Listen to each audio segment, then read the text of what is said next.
Good morning, good afternoon, and good evening, and thanks for stopping by. Our dedicated team will guide you through with the latest updates and theories at Starbase, Texas.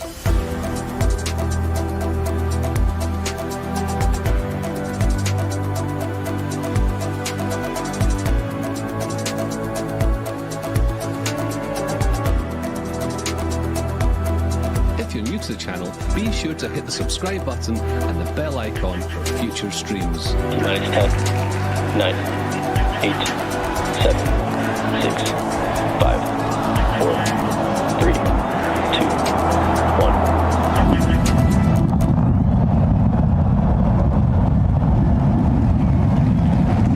We have liftoff.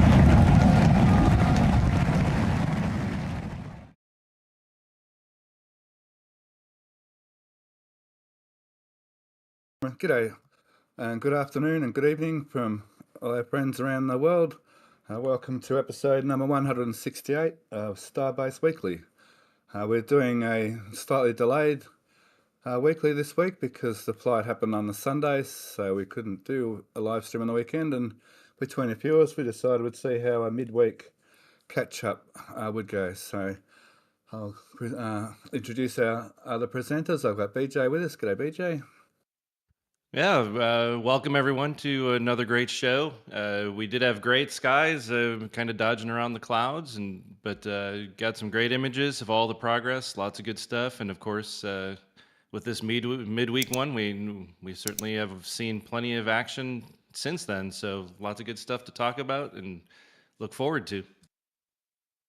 And we've got Alex with us. G'day, Alex. Always good to have you on the show with your knowledge and patience. Thank you. No worries. It should be a good show. It's a pleasure to have BJ joining us it's been a while. So, yeah, that's all I got. Cool. That's a good intro. Okay, we'll go and make a start over at Massey's, shall we? Okay, once again, Massey's is flying forward with heaps and heaps of work happening, but I think we might quickly visit the elephant in the room. Just have a quick look here and have a little bit of a look at, we have so many success stories here at Starbase. Every now and again we get a bit of an oopsie. So this concreting job seems to have had a fair bit of an oopsie this week, so someone's not going to be happy. Possibly a form blowout, but there's like some cold joints. There's quite a few little issues in this particular pour. I'm not sure, like down here they didn't quite vibrate properly. There was quite a few little things happened here, which is not so good, but I mean, in the scheme of things, they don't. I mean, they do a lot more concreting well than what they do wrong. Yeah, it's an interesting one. The cold seams are really interesting. I don't remember what day this was actually poured, and I'm wondering if maybe if it was one of those days that they had some rain showers and maybe got some puddling on top that kind of played into it. But it is interesting. They're definitely not tearing a significant amount of it back down, because we've seen some evidence that they're just moving forward. That scaffold shoring has already been set up inside, from what I've seen. Yeah, I was thinking too, a few things that affect concrete is way too much rain, and if it's really, really hot, a really hot day can mess up concrete too. But I agree, it was probably more likely rain. Or lightning, and they had to delay. That's pretty much the only things that would slow them down. So I imagine they're going to have to pretty well pull most, if not all, the No, concrete back out again. nope. Only where it's at a little bobcat or a skid is. Most of those cold jumps are probably not even an issue. Okay, Yeah, I see they're digging bits and pieces here, maybe just trying to see if there is a problem in here as well. Down here, there's a few air holes, or they've been digging in there. There's some I, conduit holes. I think on the other side there's our embeds for the floor. Over here. That's, yeah, it's regular across. Yeah, but they're Yeah. digging away in here a bit I mean, too. Yeah, there's definitely some weak spots or something in there that they're just doing a little bit of exploratory hammering. One of the electric hammers is actually sitting right there leaning against the wall, but it may just be a little bit of checking on some soft spots that they can probably just come back in and grout and fill back in. Oh, yeah, I it's didn't realise.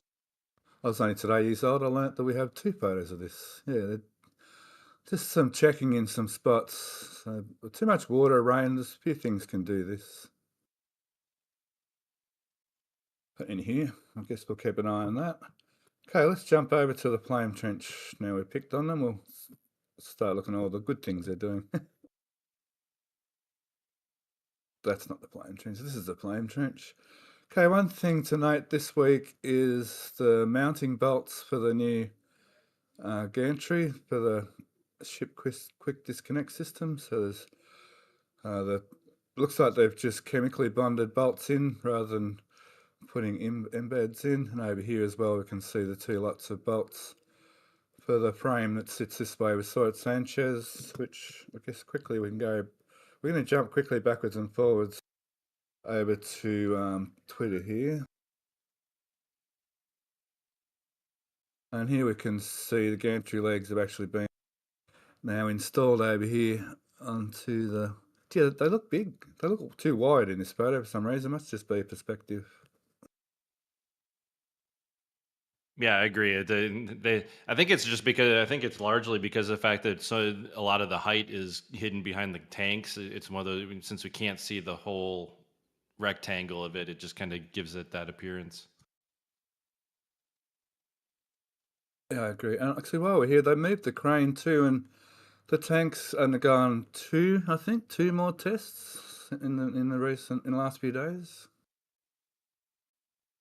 Yeah, I haven't been following the testing super closely, but yeah, they're definitely going into overdrive. I think I heard some counts that they're up to like 10 total tests on that article since they started testing, and that's just the ones that they've filled enough to actually notice.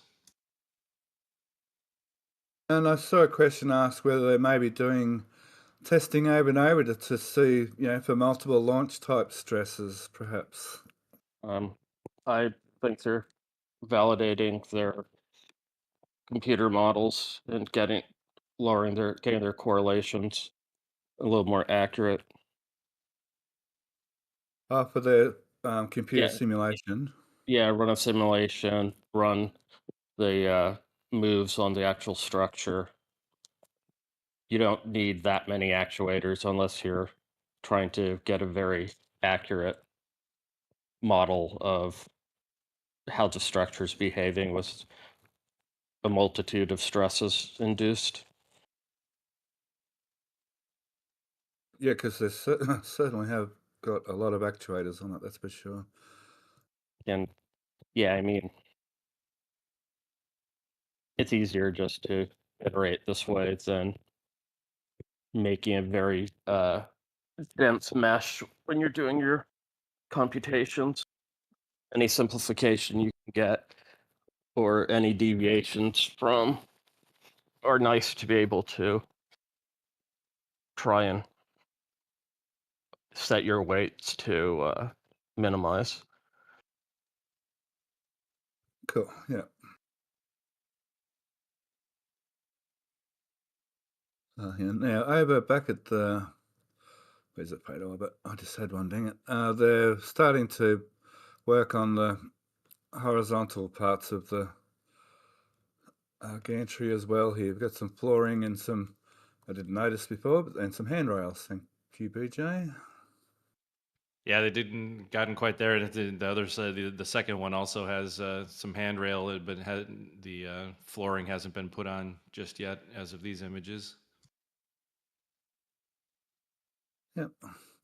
Now, while we're in this photo, we can go over to the... Well, unfortunately, didn't get a straight down photo this week of the methane farm, but let's just go over there anyway on this photo for now. We'll come back to the bunker in a sec. We can see the blast wall is continuing with quite a lot of concrete being poured and only a little bit left. So it's pretty significant kind of blast wall, which is good.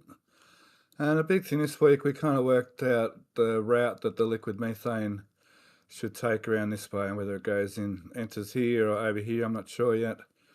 And we can also tell because of the amount of pipes in the actual trench, so that there's actual methane pipes being laid in the trench as well. I'm sort of confident it's going to be here, but it could enter here too. Yeah, I would imagine they're going to keep that kind of road open for getting delivery trucks and whatnot through there. So it just doesn't make any sense that they would come across the way just to go back under. So just kind of coming in at that corner is what really makes the most sense to me. Yeah, agree. I'm the contrarian. I don't think the road's going to continue, especially with the multiplication of test stands they're starting to deploy. We need contrarians in our debate. That's a very healthy thing. Thank you, Alex. And yeah, you half the time, or more than half of them, a lot of times you're correct, and we all eat crow because of it. Yeah, there's... Over here we can see the methane pumps are installed. This place is going ahead so quickly. I think that's hang on, which side are we? That's post-pump pipe, probably coming back around to the hippos, I guess, down here. And we should see a supply pipe going in underneath to the manifold here at some stage between these two skips down here. I think that's the inlet. That because the outlet from the pumps to the kettle boilers will come off that side. Yeah, true. Yep, correct. Yep. We can see they've got some more plumbing in here, and they've hooked up the exhaust for the gaseous nitrogen off the hippos here. They've got the exhaust set up in the stack, exactly like we see at the launch site once again. But we well and truly saw that coming over the last few weeks. Well, these new tank stands are interesting. We'll possibly get a new horizontal, maybe, we were saying maybe a nitrogen tank, Alex? I think this will be more as a reclamation. It'll either be, it looks a little too wide for the high pressure cylinders. That high pressure cylinders was kind of my first thought, just based off of where those bolts are. That it would be like two side by side, but yeah, I'm not sure what they would need that for in that particular area. Yeah, I mean, it could be a nitrogen. They do have on the upper left one of their homebrew phase tanks. I mean, off to the far left of the frame, or actually straight in the middle now. There's the on a pallet close to the green border. It isn't installed. Up, straight up. Yeah, there's two of those. They have them under the new methane tanks at the launch site. Yeah. Yep. We saw those at Sanchez over the last couple of weeks. Yeah, when they're originally making them. Didn't even notice they were there. Oh, there's the other one there, yeah. Yep. Very good. Okay, so yeah, the methane farm's coming ahead. We've got some, we think, high pressure vaporizers, some skids. I'm sure this was last week's as well. Still a couple of spots for a couple of more pressure building, I guess, vaporizers. Yeah. Okay, let's jump over to the bunker. Give me 1 second. Oh, nearly. This one will do. Okay, we see the big tank, detank valves put in. We see the same things exactly once again at the launch site under the GC bunker next to the new flame trench. We see a big one for the LOX and a big one for the methane under there as well. These, what are you saying? Just a scaled down version, Alex? Yeah, it's slightly scaled down.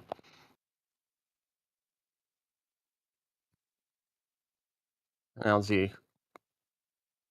question is which side is which?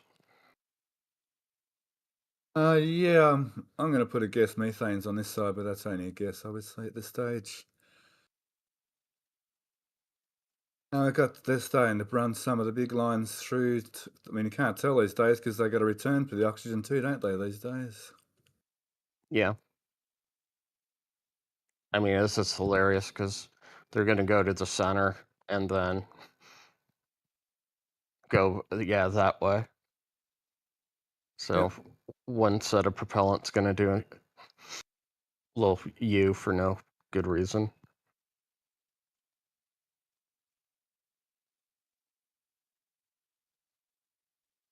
So that's moving ahead. I think there's some more bit of plumbing in here. Heaps of plumbing in the trench being added. Me, little Morgan saying hello internationally. Little Doug Morgan. So some of the pressure lines and the high pressure lines going through the wall here. Maybe for control, maybe for high pressure. That's for COPV fill and unloading. Yep. So there's plenty of little pipes here. I think maybe some expansion bellows in there. I think you were saying, Alex. Yeah, they look like isolators for vibrations and such. They have them on the loading assemblies as well. The large valve train and the some of those have the bellows too. They're all over the place. Yep, yep. Cool. Okay, moving on to this bunker. They're adding these, I can't work it out, these strange little sidewalls beside the roof here. It's for a roof.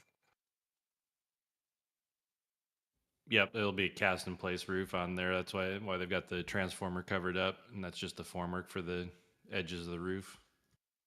Oh, is that just form? Yeah, it's Yeah. just. I thought that was concrete. No, it's just standard form panels. Yeah, you can see the anchor bolts they drilled through directly on the wall there. Oh, now it feels silly. Okay, cool. So that's just a formwork. Because it's only going to be probably this thick, isn't it? The actual roof, the same as this one. Yep. Cool. Okay, we can edit that. Thanks, Matt.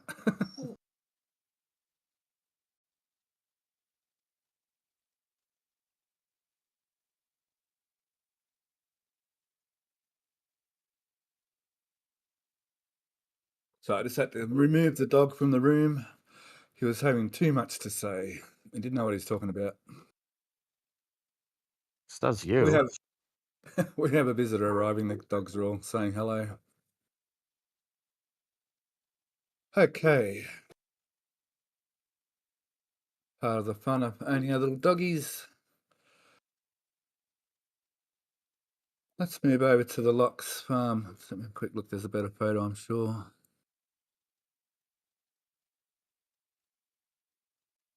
One second.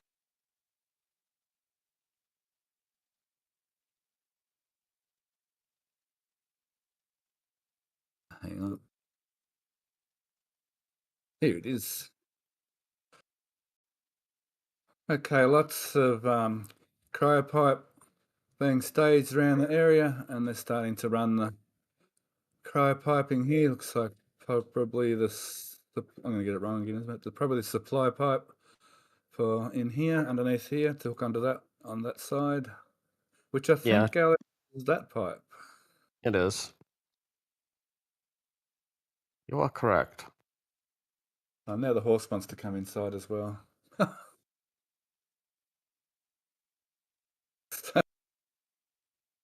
So there's also there's also the chill down vent line, I believe, that'll end up coming around here and going into that bar there, like they do at the launch site once again.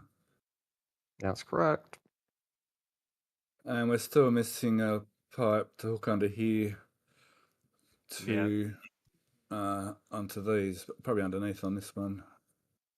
Yeah, and that actual one you can actually see the first bend was actually sitting on the ground right next to it, and that is a slightly smaller, the same diameter, and that one jumps up and sits right next to it.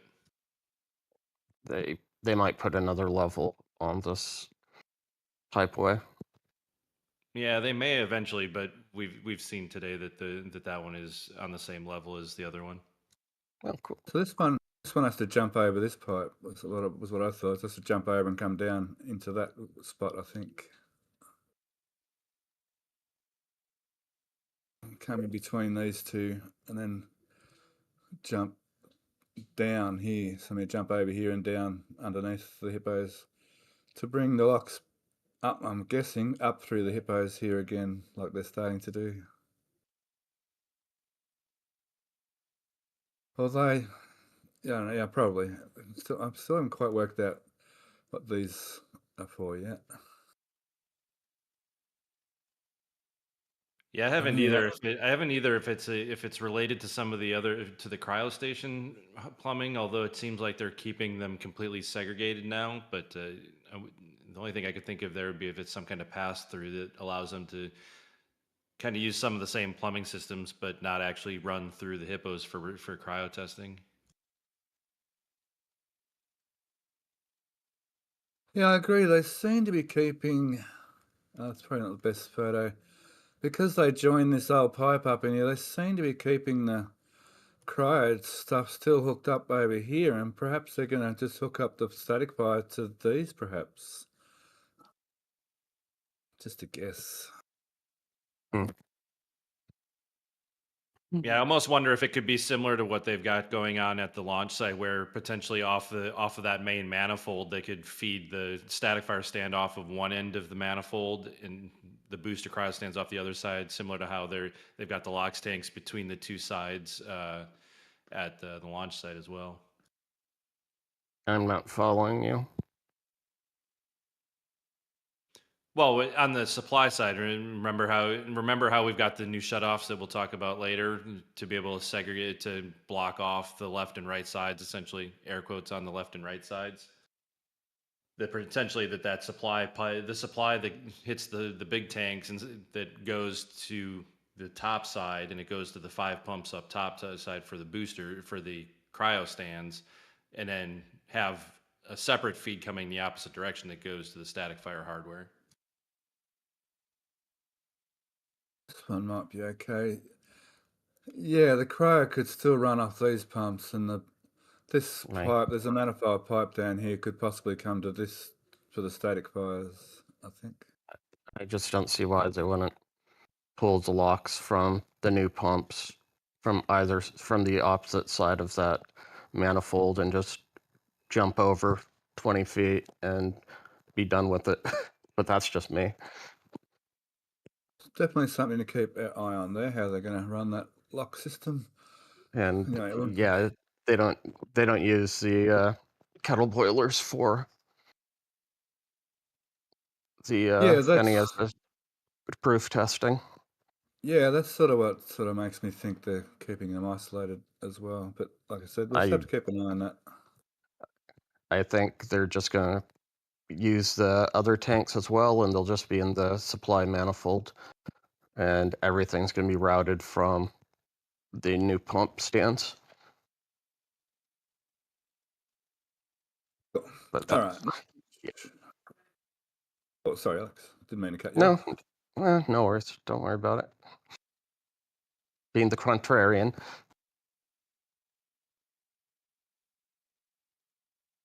It's looking pretty sort of finished in amongst all this. So I suppose there's a little flex line over there. We're not sure what that's about. But all these little flex lines all seem to be attached, and the main line and the main return lines both seem to be in place. Looking rather schmick and finished off. Okay, they've still got the old stands here. I guess I'll get rid of these couple of stands eventually. Or maybe not that one, but this one perhaps. Okay, let's move on from there. We'll go have a quick look at booster 13. Down here's a good shot of booster 13. Or part thereof. So you see a bit of the aft dome cut off, the landing tank's been removed. And yeah, all this plumbing for each of the engines here, it's pretty amazing to see. We sort of think the booster's like, well, I have for a long time, fairly simple, just sort of a tank with some domes and a few pipes in it. Then when we see views like this, we can see sort of just how complex the thing actually really is underneath its skin.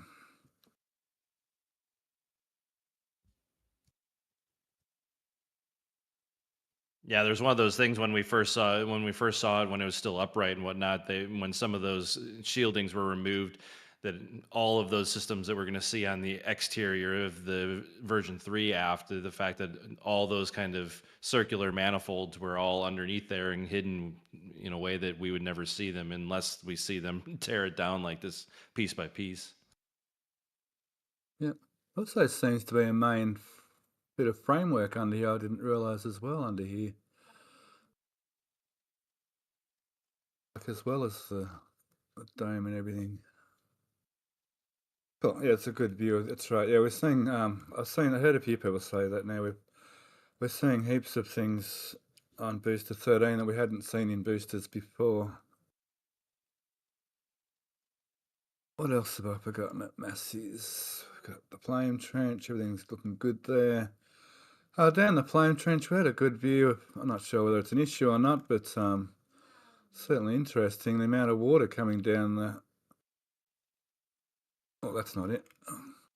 The amount of water coming into the trench here from beneath, it looks like from beneath the concrete. Not sure if that's a concern or not.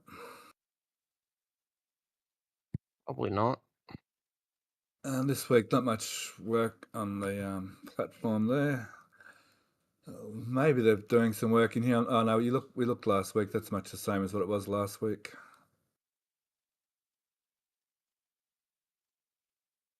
I looked at the plane trench, looked at the... so over this photo, you can see a bit more of the plumbing over there. They've been adding, even though it's a little bit grainy, but you can actually see a little bit more detail with this photo. So that's coming along nicely. So these were under the tank. So can you I'm going to ask you to predict where they're going to be installed, Alex. No comment.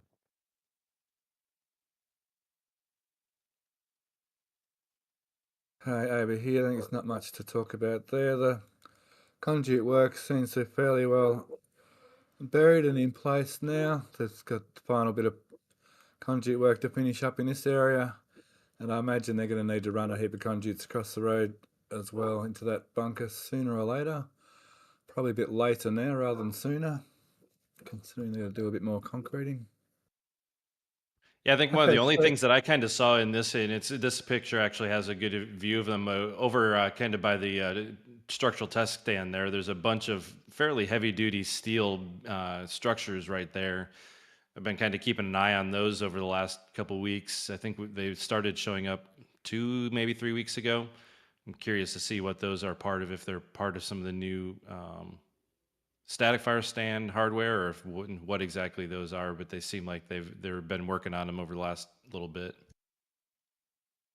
yeah, and there's some sort of matching size but different color over here. They're not the same size, are they? They're a bit different.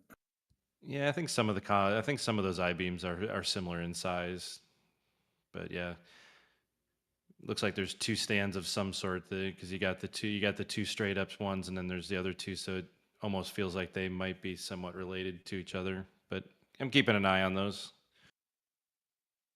Yep. Still no change on the SQD for the ship cryo stand yet, so although that's still a ways off being needed. So Matt, how's chat going over there?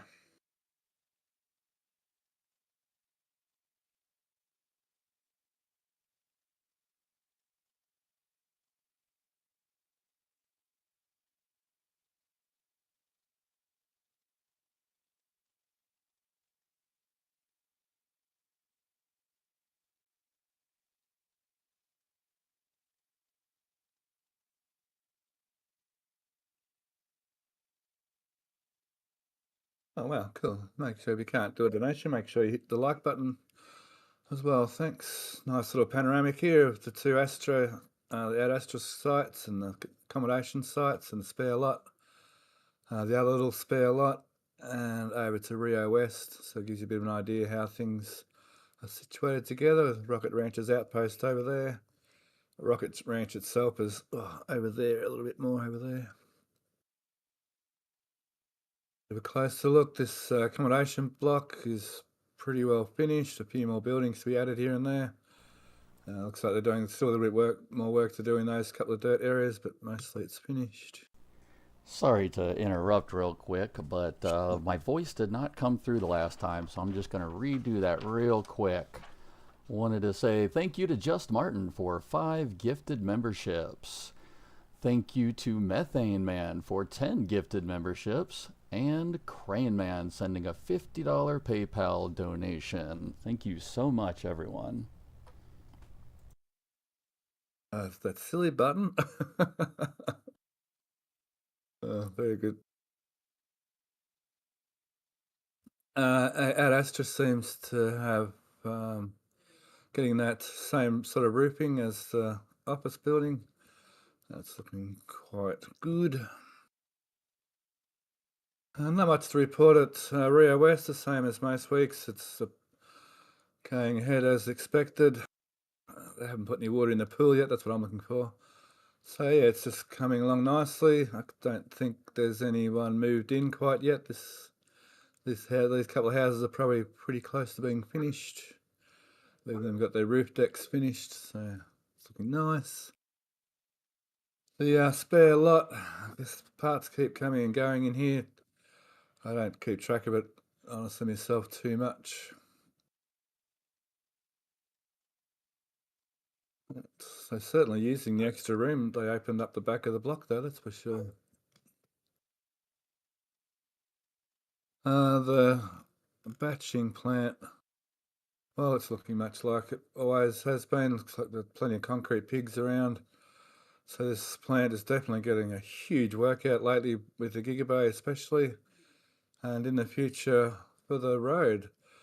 So I heard some questions asked in some of the chats somewhere whether if they're ever going to fill in all the potholes now that Starbase is properly a town. I have an idea that there's a plan to actually concrete all of Highway 4 in the future.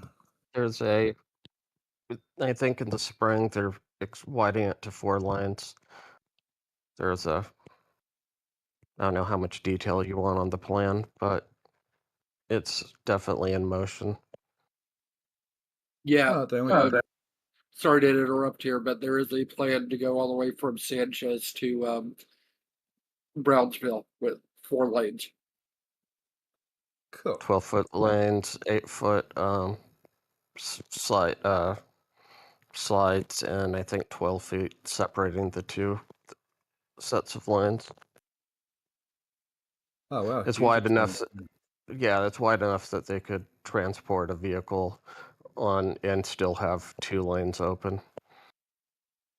Okay, yeah. Do you remember when they were going to make? Someone said they're going to put a railway system in for the. Anyway, we probably shouldn't go there. There's no railway systems that's been even proposed. There must have been a bit of someone's speculation. Okay, let's jump over to Sanchez then. How is chat going? Oh, only 400 in chat. Cool. How you all going? Stream on a different time. Yeah, we're doing this midweek stream because we didn't get to do one on the weekend, and viewers thought that it might be a good idea just to have a little quiet stream. Doesn't hurt. Okay, let's start over here. Now, I do believe this was taken to the factory. Yeah, that one and then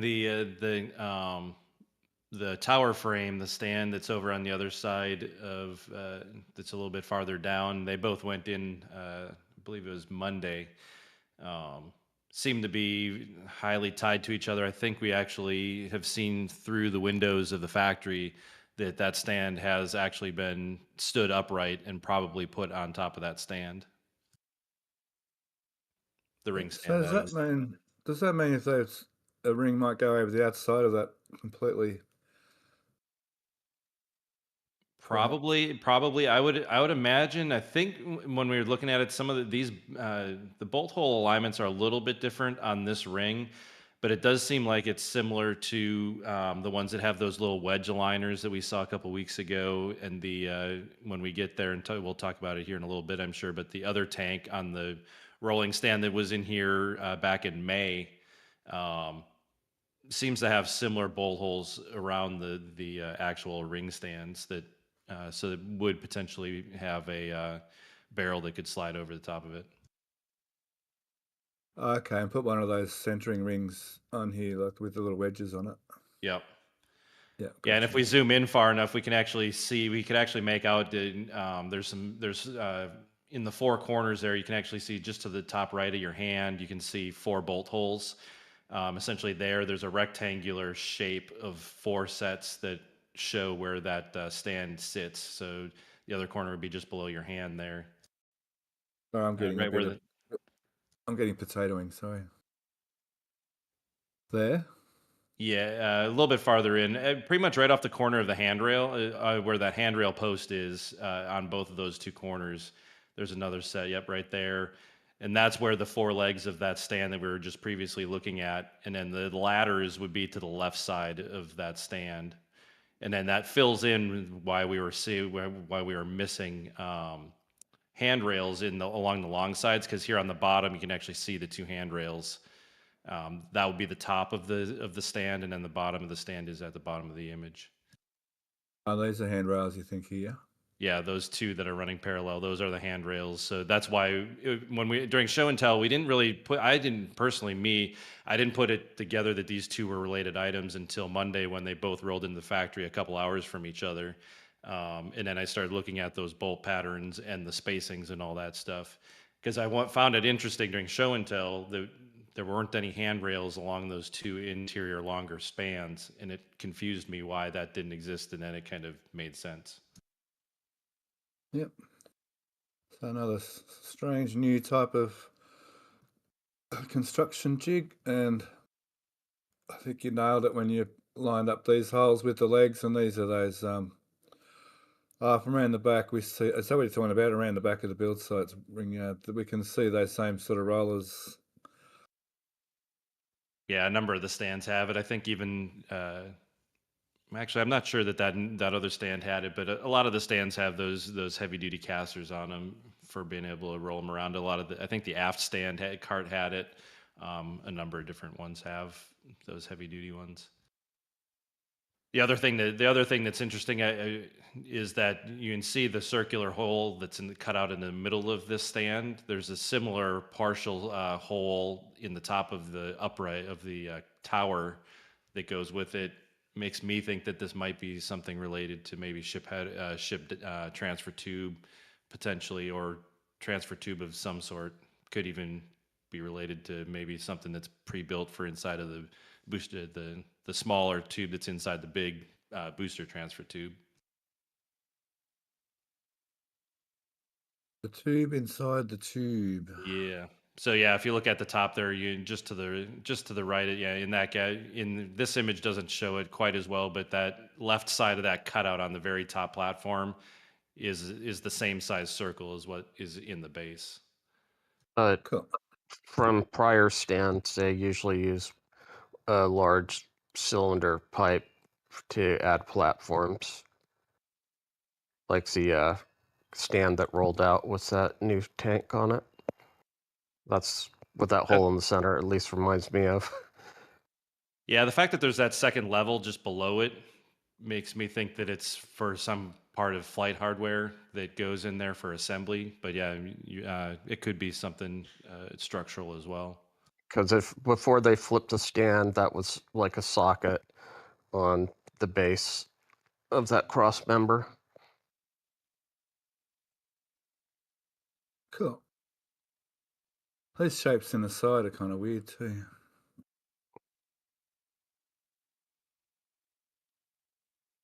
Yeah, I mean the cutouts in the bottom are so that you can walk through from one side of the ring stand to the other side. The top one on the end there is kind of what makes me think that a flight hardware transfer tube might go in there, a spot where you can lift it up and over, where you don't have to go up and over the entire stand. You only have to go up part of the stand to lift it in and out. Oh, there's that circle shape there you're talking about, yeah. Yeah. Cool. Okay, while we're on this photo, we can obviously see the static fire stand ring missing. We all know where that went. Not much on this. They do seem to be working on it. I think we've noticed a few bits of steel maybe around. Yeah, I don't think anything has actually been happening with it. I think those pieces of steel actually over there look more like the internal structures that they've been doing a lot of cladding assembly over here. I think a lot of those plates that you just had your hand on a moment ago, I think are some of those internal plates as they continue constructing.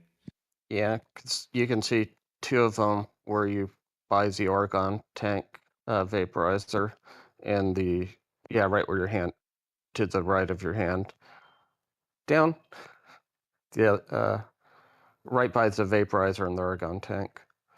Yeah, there's two of those. This right over here. Yeah, those are the ribs that they have between the two plates. Yeah, actually, they even look like your hand actually looks like it's on top of three that are installed that almost look identical to those ones that are laying flat. Yeah, that's what those, and then yeah, because yeah, for the top portion next to the LOX QD, it's where those two pieces should be. Could these go over the manifold beside Yes. the deck? Is that what you're saying? Oh, up on Yeah. top. So one's horizontal, one's well, not horizontal, but yeah, No, one's one's horizontal. yeah. And they got that angle. Yep. Cool. Gee, they're beefy. But I mean, they need to be, don't they? All of these are a lot larger than they appear. Yeah, true. If you look at because these things aren't that small. Yeah, those wheels are quite tall, and yeah, they are. Like even compared to this trailer here, they are quite large. Yes. And the number of ribs they're putting in for reinforcement, it's bordering on insanity. Yeah. Oh, they've prepped up some in here, ready for them. In here you can see a lot of ribbing. Yep. Very good. Yeah, like I said, though, it's going to need to be fairly strong there. It's in a fairly harsh environment, you might say. Now, is there anything around the GC building of interest? Just some more plumbing getting plumbed. Deluge crusher pipes. That both of that one and that manifold probably. Yeah.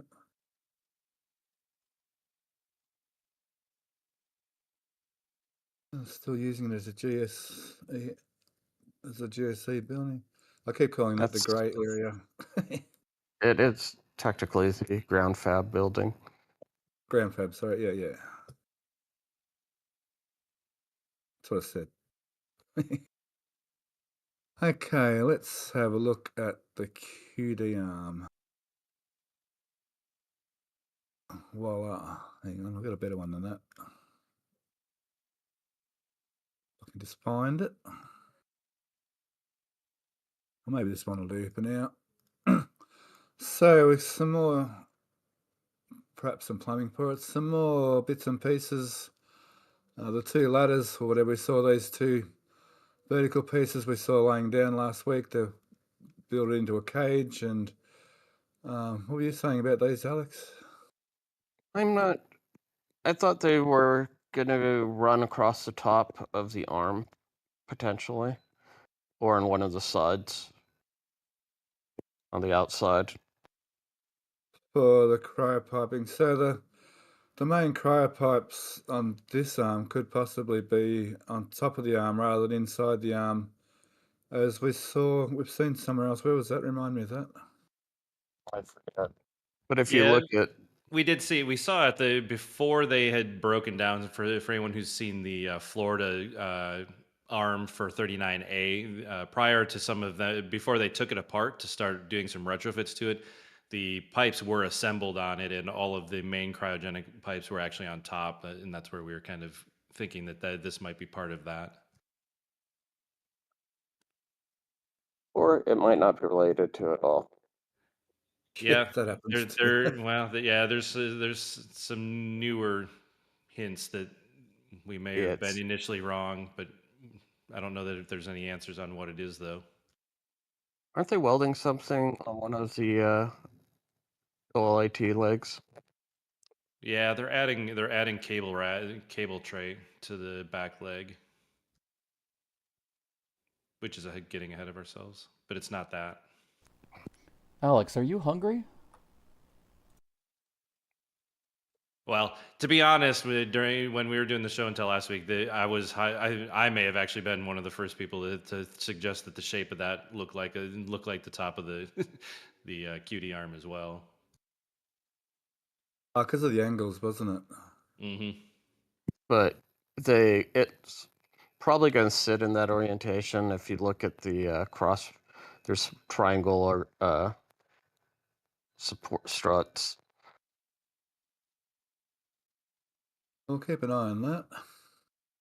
But it's I'm going. no. I got nothing. There's still a few more things, a few more valve assemblies, and there's a massive valve assembly there. Not massive, but lots of valves on it, I mean. Still a bit to do. Over here, I believe that's the exhaust manifold for the LOX hippos at Massey's. Yep, I would agree 100% on that. Cool. Was it this show and tell? It was over here. Was that over here? Or was that last week? Oh, that was last. No, this week. These things are weird. Not sure what they are.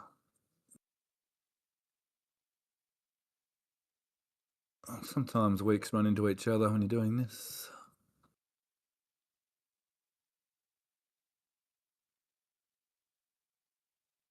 Doors. Yeah, we found a few more doors. Actually, where were they? There were some doors in here, there, and there. Yep. 3 and 4 there. Yep.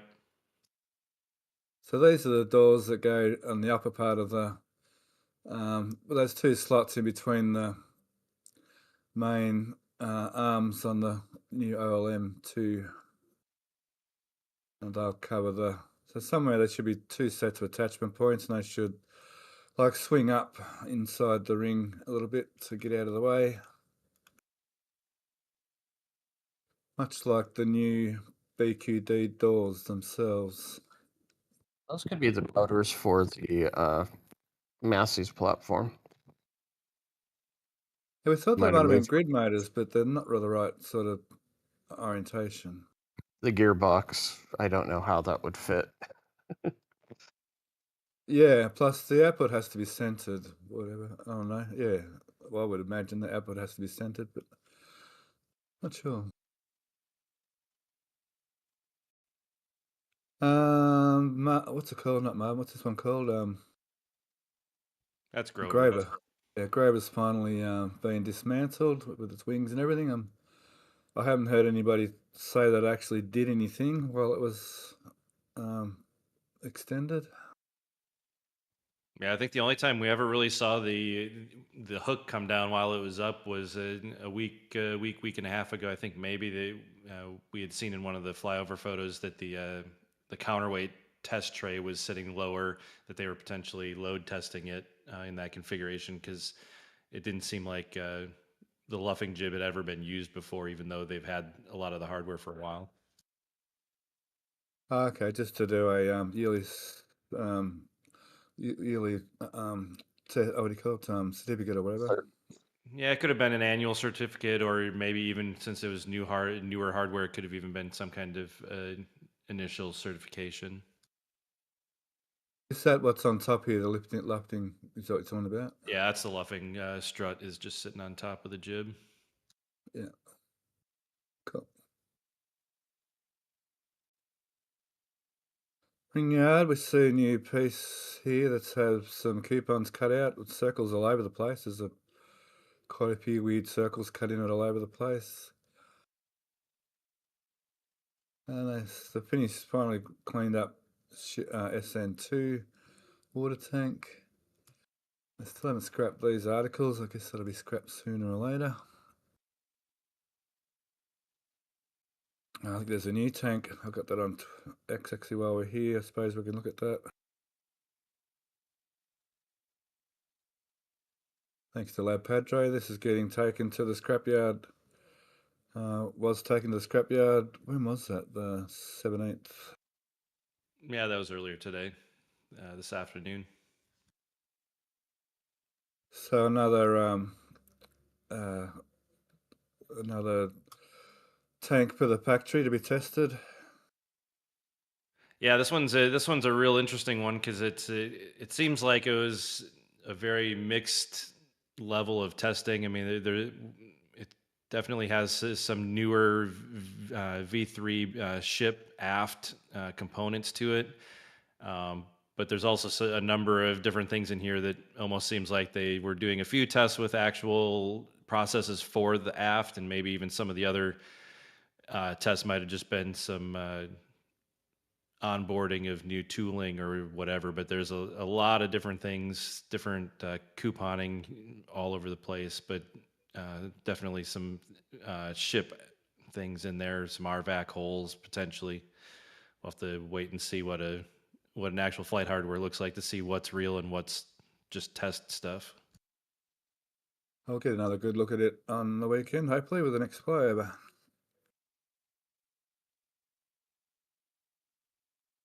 Okay, just near the scrapyard, they're finalising the storm wall through here.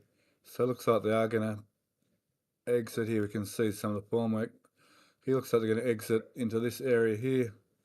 So it looks like they have changed the drain from here over to here somewhere, which is probably only a small amount of paperwork, to be honest. This shot's better at you can see the outlet. Yeah, you can see the void. You can see the void there in the rebar cage that they've left there, so that they can put some box forming within that wall form, and then close it up, and they'll have an opening when they're done.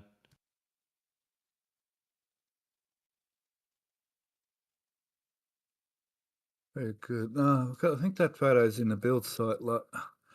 They've been working on the ship cryo stand again. Let me see. Look at that at the build site. So here we go on Sanchez. What have I gotten? Let's have a look at the power building Oh, that's right. They've added those two generators, which were they the same ones that came from over there? They just moved them?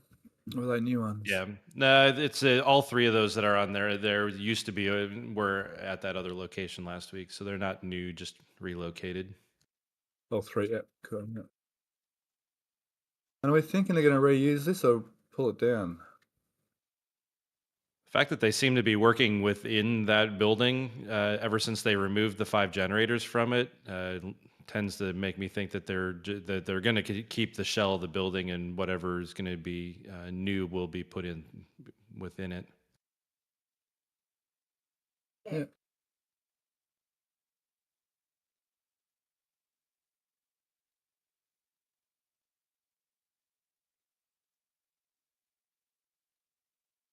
A bit more work happening in this area. Could be for some more of. Oh, there's not really room, is there? Maybe for some more of these. Looks like we're still expecting 2 more of these per slab here. I think last week we saw some marks on the concrete here that suggest there's going to be 2 more power units there. What else? So this area seems to be they seem to be going through these grey things. We think was some kind of embed or something to do with the steel work. Yep, that's all the bolts for securing all the columns of Gigabay to the pile cap. They're slowly getting there. And these frames here from the static fire stand at Massey's, well, they're no longer here. They're actually, as I showed earlier at Massey's, they're being installed. They're starting to clear up a lot of areas here and there. They're starting to, or a little bit, I suppose, a little bit here and there. Still busy enough sort of site. Everything's sort of going head normal along there. Not a lot to look at in there, I don't think. So we might, any questions or anything? How's chat going on Sanchez there, Matt? We are super quiet on this end. You're free to go to the next spot. How's our time's going? Good, good. We're on good time. Perfect. Thank you. Okay, I guess as always, we'll start over at Gigabay. Let's see. So Gigabay is showing no signs of slowing. We expected this one to be poured next, and it was. So that's been poured, and this corner's been poured. Yep, and as of earlier today, that whole section right there has also been poured. Cool. And you're saying you struggled keeping account this time, B.J., because they were bringing trucks in from around the back here as well.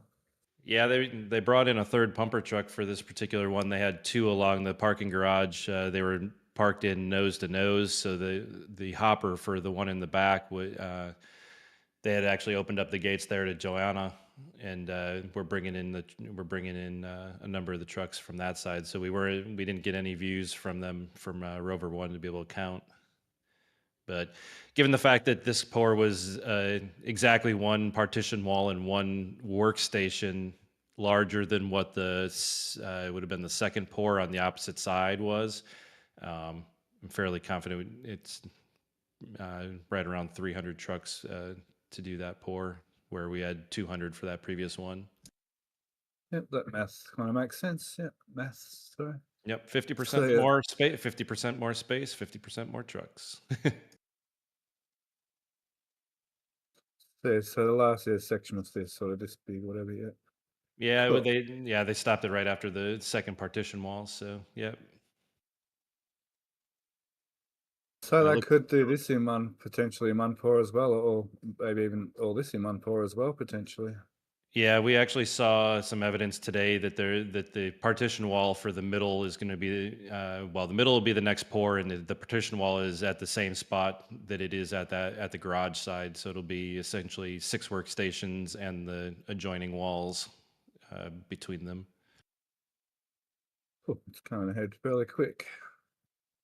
Yeah, I would imagine with the way they're going to pour that, I would imagine we will see 4 more large pours. I think they'll all be 300 truck pours. Maybe that middle end cap might be closer to 400 because there'll be an extra workstation compared to what the other side of that middle went. Yep. So 1, 2, 3, 4. Yep, 3 on the ends, 1 in the middle. We started seeing dirt being brought in, and they actually removed tarps from the first pour, and they've started building a temporary road. It seems like to get to the middle aisle from the factory side. Actually, they're coming in from the side. Yep, right there, and then on the other side of the tower crane support, it seems like they're doing a one road in, one road out to get to the middle aisle, so that they can maybe start digging out that end ramp, so they can start working on the end caps soon. They did that at Florida too, didn't they? Eventually put a temporary dirt road across this way, didn't they? Yeah, the first road was actually straight off essentially the first aisle that was closed off. They did it straight off of there. Obviously, with the Ringard over there, it's not as practical here at Starbase. So it seems like a side access is going to be the only way in and out to the aisles here. Yep. So that's Gigabay.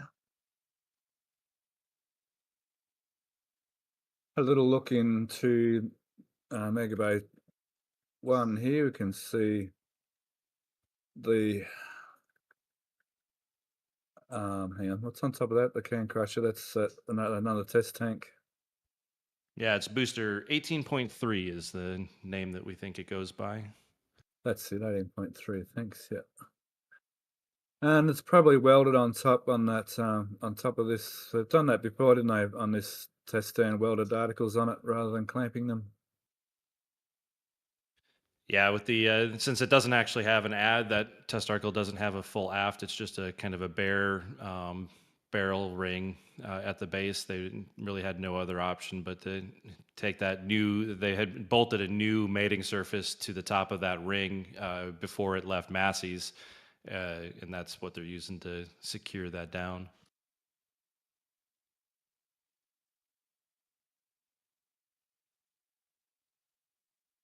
Okay.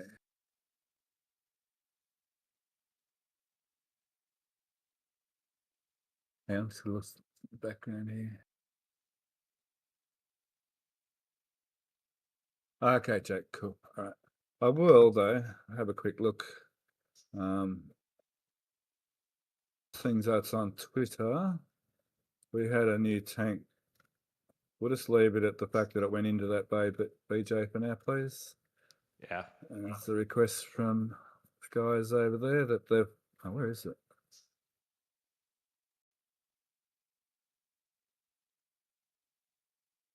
Oh, this one, yeah. Yeah, there's the one.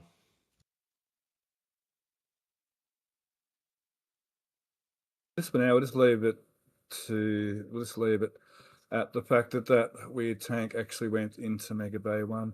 That's a weird looking tank, and it's on this weird looking stand, and we had no idea what it was when it was in Sanchez, and it's up to the side and everything. So we'll just leave it at the fact that that went into Megabay 1 for now. Thanks, and we'll over the next couple of weeks we'll debate more and more of that, as I'm sort of looking out for other content creators here as well. So we'll just leave it at that for now. Thank you.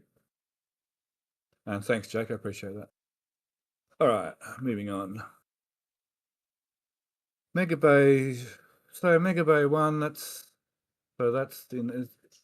Has that come out yet, or is that still in there? Yeah, it was just in that. It was actually in the clip that you just had from X. That the other stand was transferring. Oh, it behind. is. Yep.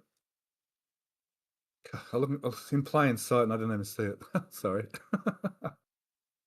Yeah, and we had seen yesterday that there was a potential transport delay to Massey's tonight that seems to have been revoked. So I think we were expecting that to move tonight, but it seems they're going to continue to work on it here in the Ringyard for a little bit longer. They've been working on it ever since it came out, pretty much, doing some things around the grid fin ports and things like that. Cool. Now, I thought there was a better photo. I'll have a little look in a sec. They have been working on the shipped cryo stand, and perhaps they've taken the clamps off, so we may. I'm not saying that they'll move the clamps from the booster to the ship to the booster or vice versa, but they do seem to be perhaps changing the clamp system. But that's just a wild guess too, once again. Yeah, it certainly seems possible that there's a slight change in the actual mechanisms that would force a change. It seems that the fact that they haven't gone much farther with the static fire stand as well kind of supports that there's something new about version 3 that they're doing, especially seeing that this one's now had all of its version 2 clamps removed. I'm wondering even if they haven't quite even finalised the design yet. I mean, it's not like, because they do iterate as they go, so they may not even finalise the design yet. They're waiting for, that's the counterbalance attachment they put on the bridge crane so they can reach off center, which is kind of cool. And more stands here getting built for, I believe, Gigabay 1 continuing.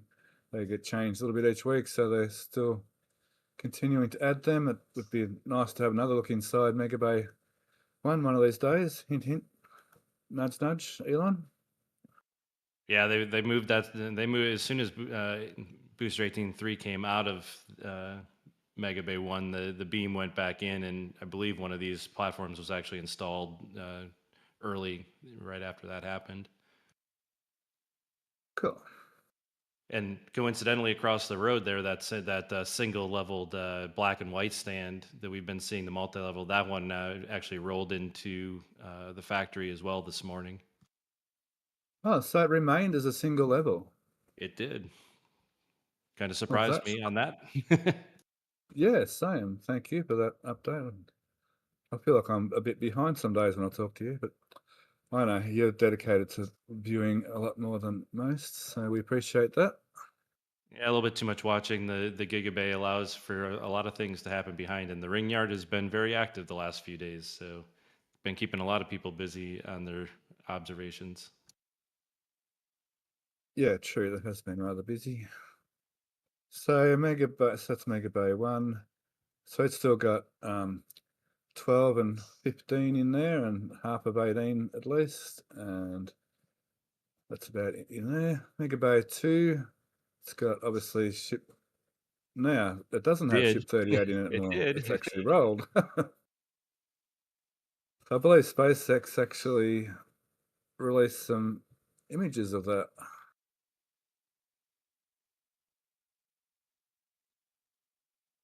Ship 38's on its way to be static-fired, which is good progress.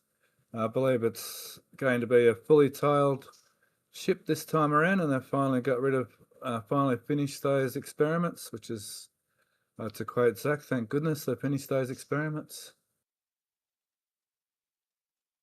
Yeah, it'll be interesting to see. It'll be interesting to see. There are a few places up on the nose cone that appear to have missing tiles, and the underlayments are painted black. So there might still be a few minor tests going on. But yeah, the large amounts that we saw on Flight 10 definitely seem to not be happening. That might have even been a launch site item, but anyway, it doesn't matter. I need to fill in a bit of time on the build site. Yeah, and the other interesting part with 38, we can see there the new 4-point lifter for ships is laying down there. Another thing we saw today from the ground cameras is that's been is now hanging inside of Megabay 2, and that's going to be. My thought is potentially that it's actually version 2 compatible, that they could actually potentially move 38 back onto a stand using it, even though we think that the catch points are slightly higher on version 3 compared to the tip of the nose cone. So we'll have to wait and see if there's no other reason for it to be hanging in there unless they were going to use it for the first time and see how it works. Giving a huge shout out to Vix.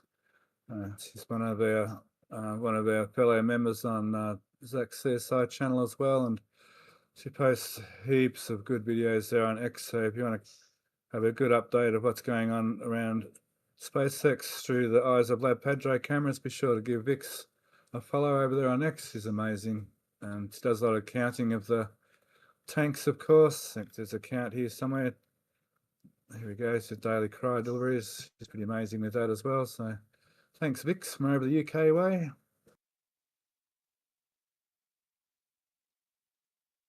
Yeah, amazing. So amongst the community, there's so many good people in the community keeping a good track of things. It makes it kind of easy to keep up with. And we keep communicating with all those people like yourself and Alex and Vix and other people. It's John Taylor, give him a big shout out. He's very good at keeping us all up to date as well. So yeah, it's good. It's a good community. Not much going on in this area. It's still nice and clean. It's awesome to see that tank going. I'll keep reiterating that. Now around the back though, there's some interesting things. Around the back, where is it around the back? I thought it was, oh, not that one, hang on. Not that one. There's a shot from the other angle, hang on.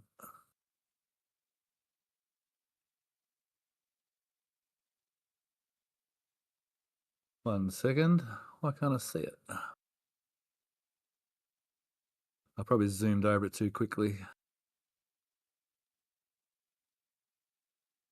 Yeah, there you go. There it is.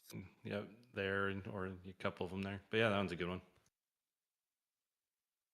What do we got here? Some questionable barrels. They're of the form that are used for the booster transfer tube. The fact that they're stored outside has me a little questioning whether they're actually going to be part of a assembly of one of the next ones or not. I would think that they would have kept them inside if they were going to be used, but we'll have to wait and see, I guess, if they disappear, if they show up in the scrapyard at some point. Yeah, the scrapyard's a good teller. So we've got some stretch bomb dome sections here. I noticed this week, I've noticed before, there's some with, I guess, forward domes and common domes because they've got different size for the, like with the downcomers. That's probably a boosted common dome with a larger circle for the larger diameter downcomer.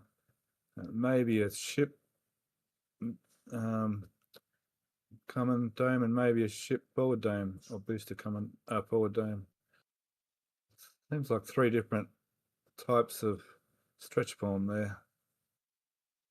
Yeah, I'm certainly no expert on exactly which of those pieces make up which domes, but yeah, we definitely can see the ones that are cut off quite a bit more for common domes. This article was grey, disappeared, came back white. So still not really sure what it is, but there it is. Now the roof. Let's have a look at the roof over here. There's an interesting bit of roof development. Oh, now I've got to find the silly photo. You just had it. Oh, was that one, was it? Yeah, the second one you picked. One left on your thumbnails. Oh, there it is. I missed it, yeah. In show and tell, we saw a bit of paperwork saying that they're looking for a new a sheriff, wasn't it? Law enforcement. Also, we think maybe this is the new jail. Just as a funny thing, probably not. Okay, we've got a tracker and we've got a gateway for Starlink here, which would greatly increase the bandwidth for the, I guess, for the cameras, because they wouldn't use it for telemetry. So, hey, what's your take on that, Alex? About which This, Starlink? yeah, It's probably just, for the office. You have a lot of data transferring between there and their other sites. I don't believe their large computer cluster, I think, is in Washington. so just for general internet rather than for launch site, launch command. They once a vehicle, the computers have control. The ground has very little say other than halt or hit the FTS. It's pretty much after the 40-second hold. It's on its own.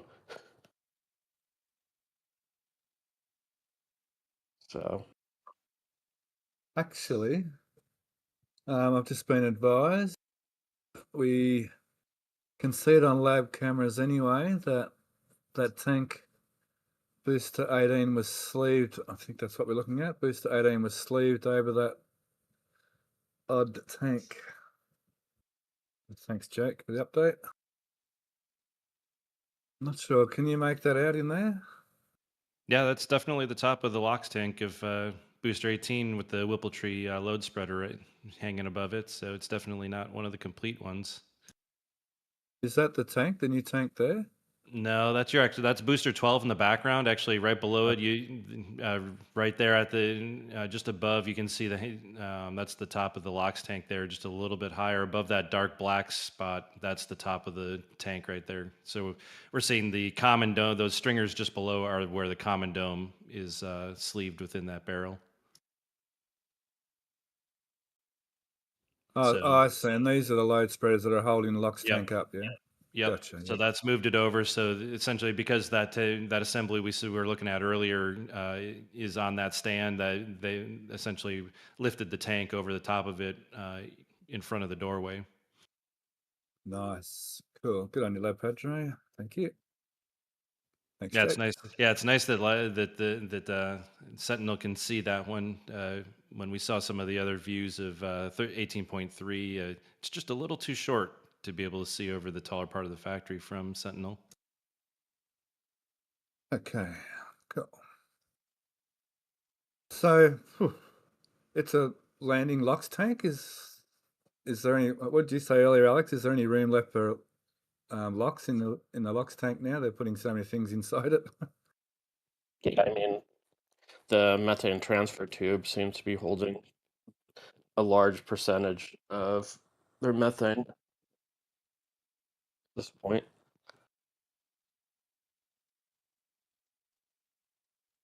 So I have to wait for the 3D people to come up with a bit of give us an idea what's going on in there.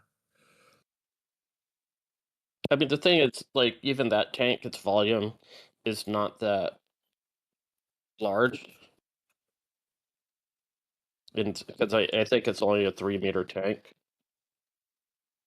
So Yeah, I think 3 meter by I think I was seeing it's like 11 meters tall and 3 meters in diameter. So it's that's under 50 tons of LOX, or 50. Yeah, it's not that much.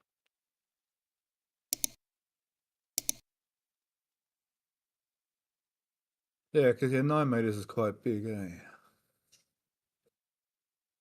mean, if it's methane, it's even less. So we're not sure. So probably for LOX. Is that what we're suggesting?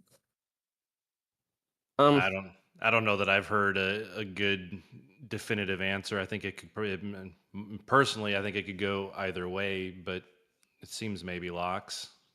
We think that other tank that's in the bottom of the transfer tube is probably a similar landing tank for the LOX. So to have a second one would be kind of interesting, unless they're doing a separate one for boost back as well. But having I don't know. methane in the downcomer for landing kind of makes having a second tank questionable too, doesn't it? I agree with that. Yep. I mean, you'd pretty much only need a LOX tanks. And who knows, maybe they're going to put more of those in to have a more symmetric load inside.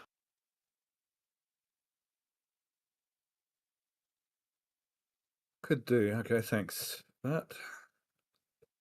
Okay, on to the apartment building. Boy, this thing's going ahead quickly. I think everything else, we could have an extra level up here. 1, 2, 3, 4, 5. Oh, okay, and there's a 6th level up here. Roof deck.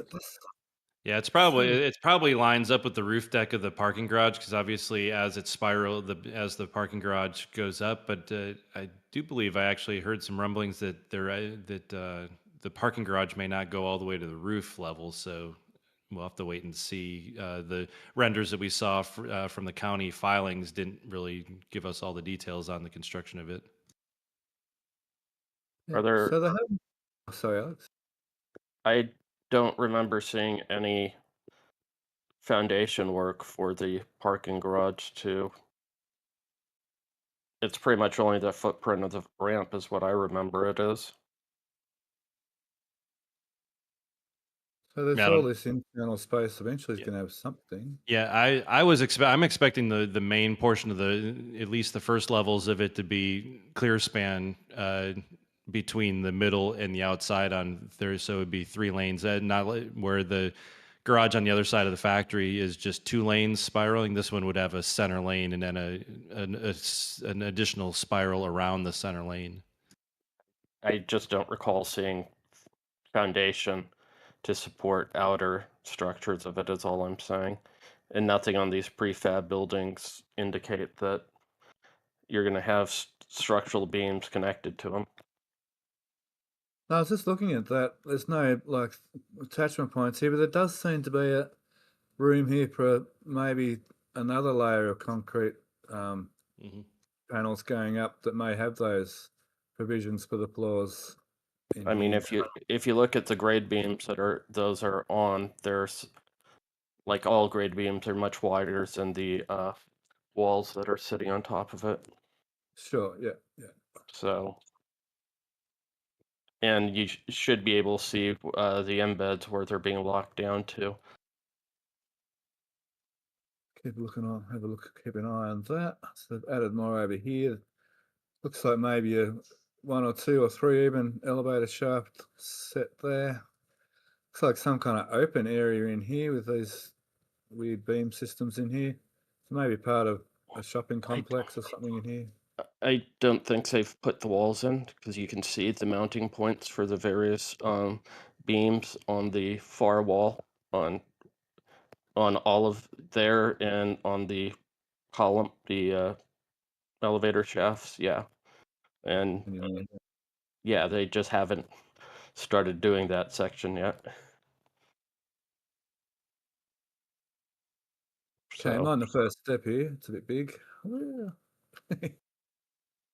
And we notice these are like, so there was also an ad for a motel, someone to run a motel. So somewhere on Starbase is going to be a motel, and in Chantel we're debating whether maybe part of this apartment building may be actually a motel. This one here, you can see they're quite smaller units here, which are sort of more like motel unit size compared to the apartments that are over here. Well, sheriff and a motel manager, they're advertising, so anyone over there that can do those sort of jobs, there's a couple of jobs going.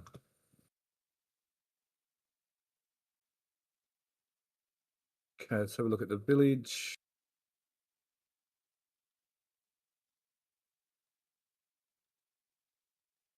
The village is, well, still waiting for those buildings.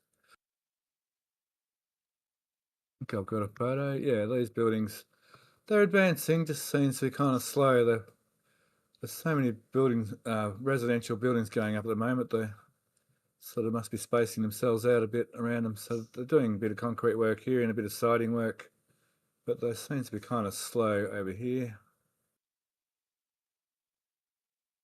But nonetheless, there is progress. Now further over, LBJ. Not sure whether that was finished last week or not. Maybe that was the last. Maybe that last concrete pour was done this week. Looks kind of fresh. I've got a new gate system here, so we'll see some line marking on there soon, I'd imagine. And over here, we won't go to the pool, but just here in the rec area, there seemed to be some kind of garden going in here. We originally thought it was some kind of building, but it just looks like some kind of walkway. You were saying, BJ, a go-kart track. Yeah, let's do some figure eights, Mario Kart style. Just mind the crossovers, eh? Yeah.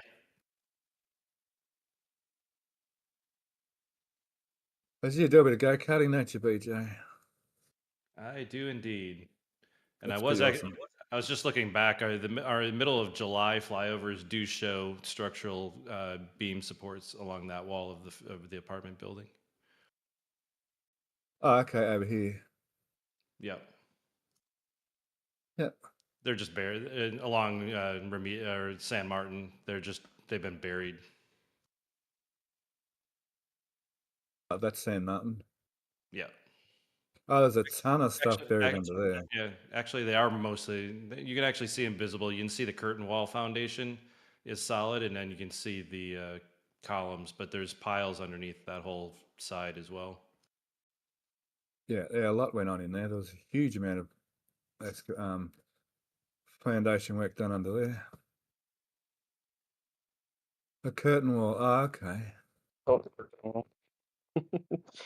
What did you say? Sorry. I'm just asking what I don't see a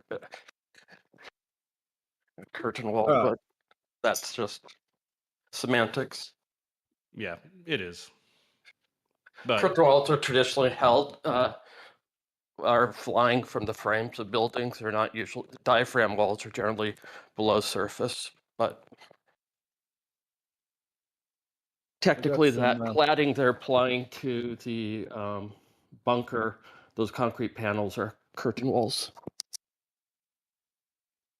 We've got some people agreeing that it would be a good go-kart track over there for you, B.J.S. I want to see that happen one day.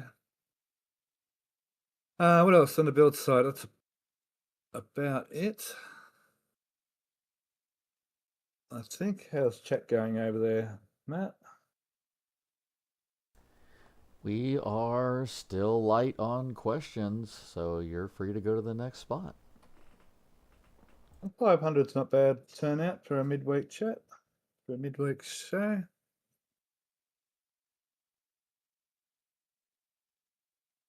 Okay, let's go have a look at the launch site. So we can see over here. No, I'm kidding.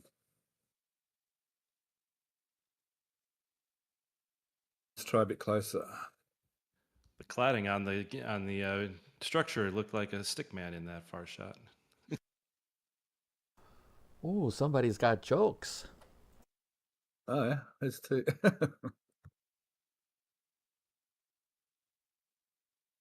We've got But jokes. yes, please. But yes, let's look at the closer views. yeah. Get a few more pixels happening. Okay, so this adding more cladding, lots of cladding. It's just a good shot this week. We can actually see all of the clamps have been installed and all of the clamp arms we haven't seen for a while. I guess the big news this week is we saw the locks BQD move in and out, or out and in, I guess is the right way to say it. We haven't seen the methane one yet move. I don't think. I guess the other big news this week, they did a water deluge test. You can see that on lab padre cams as well. We left a whole heap of water behind. It's a bit yucky looking water. Yeah, definitely not a swimming pool you want to go jump in, that's for sure. And they're probably pumping it out with the Movacs. I think Vix has been tracking Movacs into here and perhaps dropping some water up to the water farm and then maybe coming around and picking some water up. I think some of them just coming in and picking water up even, I think. Yeah, it's been hard to tell how they've been getting the water out of there. If they've been trying to use the actual the built-in sumps, or if they're just vacuuming it out, or what they're doing. But we'll have to wait and see, I guess. Interestingly, the little blue tent or whatever, gazebo went for reply. I'm not gonna find. Oh, here it is. Is this it? Yeah. Yeah, there's actually, I think there was actually, I was looking at that while we were putting together this week's episode that should be coming out soon, but there's actually two blue tents, I think. The first one blew over when they were purging just the air out of the system, and then that one blew over when the water actually started flowing. Let's see water here. And we see, I think it's this one here. We'll see that's not a depress. The depressors will come over here. Might be the other one. You can actually see that. Yeah, it's the other one. You can see the actual weirs letting go as well. Yeah, actually, I think the one you're highlighting right there, after the actual water stopped flowing on the deluge test, we actually think that the first bank of small tanks was tested. That first vent that you're seeing was probably the exhaust coming from that second exhaust stack. and then we saw later on we saw gas come out of the weir. So, but I think this was the weir for the primary deluge on the first activation. And it took like I think it was 8 or 10 minutes to actually get all the air. They must have been going fairly low pressure to clear the air, to purge the pipes, because it was quite a while before the water started flowing. It was like 16 to 24 or something like that. I forget what the numbers were. Yep. Yeah, that's so we can see it. Yeah, we can see it here on this one then.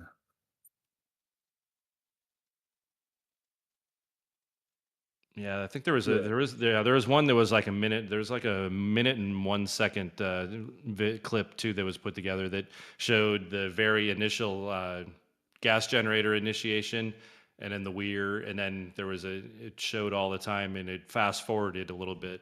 I forget who. I know Event Dudes had one as well.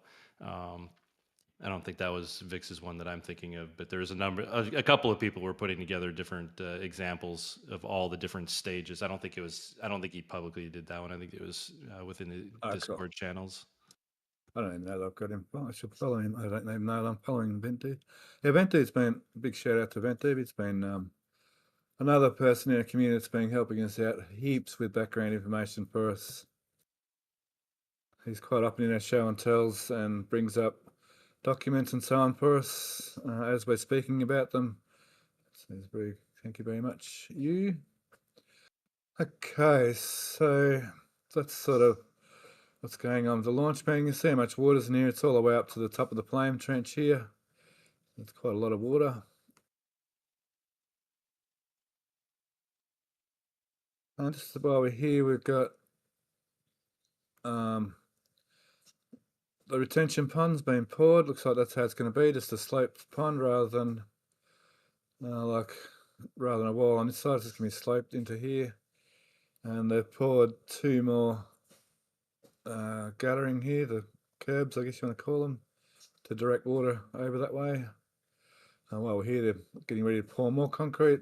They seem to be tearing up temporary thin concrete and repouring with the thicker concrete in all these areas, like they did over here. Some of that was pulled up and then replaced. So I'm hoping this is final concrete now.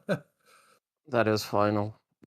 They did not do any of the compacting, subsoil, or geofabric on the previous pours. Those were strictly for construction and keeping the site dry and not muddy. It's somewhat clean, yeah. Yeah, You can also tell from that formwork. Yeah.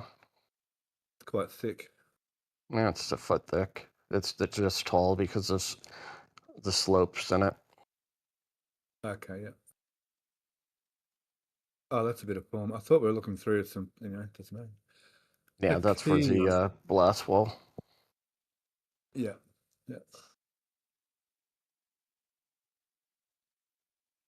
I've added heaps of cladding. They've added these plates down the bottom. I didn't see on this side. I wonder if we'll see them over this side as well yet. There's one over here, but not further through yet.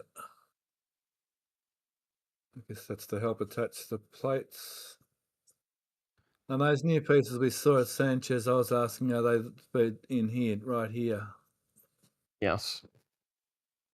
So they'll come across here and, is that where they're actually going to meet? Is that actually what's going on there? Is that where they're going to meet? Right there? More than likely. Yeah, the angle looks like it tracks with that little notch there, yeah.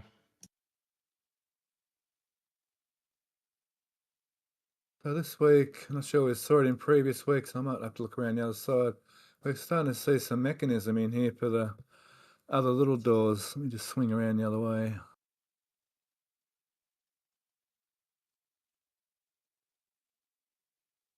I can, hang on.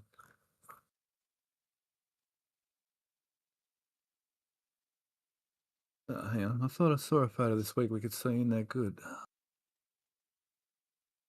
Maybe this sort of stuff to do. Yeah, we're starting to see some of the mechanisms in here for for the doors, for these little doors. So a door that'll sit over here, it'll be up, it'll sit up here, and we're speculating it'd have to wait pretty well for the whole arm to go in because there's not a lot of clearance between the top of these arms, the top of these clamp systems here and the bottom of the deck here. There's not a lot of room as they go through, so these doors will have to stay open pretty well until the clamps are, the main clamp arms are in, and then they'll come down, which means they probably won't be linked directly to the actual arms.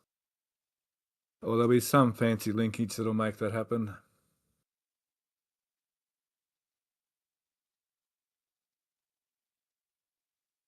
Must be zooming past the images too fast. I thought there was an image back that way. Never mind. Maybe this one shows it. Some of these holes, it's quite obvious. Maybe it was last week we saw it. Like I said, sometimes the weeks run into each other here. It must have been last week I saw it properly. But you can see some of it there anyway. In amongst here. Now they're still running the heat mats, so there must be still something getting welded, heavy duty welding in there. So still a bit of work to go actually inside the OLM. That's what I was going to ask about, these burn plates. We see a burn plate down here. These burn plates are going here on the wall in here, is that correct? I haven't actually talked about that before. I don't Well, think that's a burn plate that you pointed to. Yeah, that was a piece of cladding. The burn Okay. plates, the burn plates that we saw in previous weeks closer to the edge have been, I think, all installed at this point. But they look Okay. just like the big plates that are on the base, just smaller. Yeah. And just in that particular area, is that like, Alex, a particularly ferocious area? Is it just there? Hmm. I don't think they wanted eroding the legs. I don't. Oh, the legs, yeah. Well, in the Yeah. ground, some of the ground images we've seen in there, it's an actual strip all the way, the entire length of the wall underneath the OLM. It's not just the leg that's getting them. Well, the top. There's an open gap. I think it's to close the gap between the walls and the legs for the most part. Then they're Yeah, filling the whole, the same BJ, they're filling that whole area in. It's only one panel tall. Those panels that we saw, they were the rectangular. They're going in tall ways, and they stretch the entire length. But I think Alex might be right there that they're probably lapping over that thin seam we saw between the actual launch mount and the walls. Yeah, the wing walls aren't part of the structure holding up the OLM. They have expansion gaps on either side. So they there kept can them be isolated for movement, vibrations, expansion, whatever. a little bit. They shouldn't Cool. experience too much pressure. Oh, okay, cool, yeah. But you probably wouldn't want gases getting in around the legs, I guess. It's more to keep gases out because there'll be a negative pressure under there from the entrainment of the air surrounding the plume. Cool, thank you for that. We've got scafungus being removed, and since then more scaffolding has been removed from this side, or as Stumpy says, scaffolding. And we've had some more cladding, I believe, on the tower. Find a tower shot. Yeah, three of the I think it's only three, but three of the panels that are kind of behind the chopstick carriage on that left side have kind of been filled in. They had a number of panels out of there for getting a little bit easier access to the chopsticks from inside the tower. The angle, yep. So down in this area in behind here. Yeah, that single one right there, and then the one directly under it, and to the left of the one are essentially that backwards L shape of three pieces that are those were reinstalled. Yep.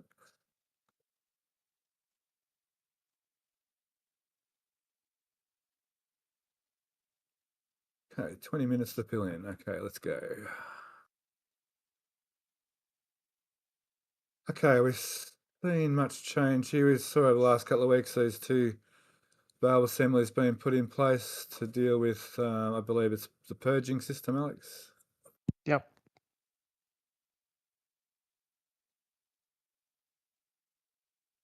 Still no idea what these connections are going to be for eventually yet. I guess we'll find out later after they finish testing everything.